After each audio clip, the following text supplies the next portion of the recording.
Welcome back, guys. Today I'm going to show you how to find and install a game called Hot Trigger. So first thing first, open App Store. Click on that blue icon right here on your home screen. Then make sure that you log in on your Apple ID account. Then click on the search button right here.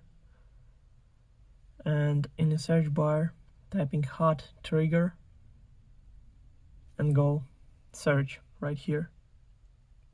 Then scroll down a little bit until you find the game. So click on that, then click Get, then Install, then confirm installation through Face ID or Touch ID or using password from your Apple ID account. So now it's all done. The game is 117.2 megabytes. Also, all links will be in the description of this video. Hope you guys enjoy. Thank you for watching. Please like and subscribe for more. Bye.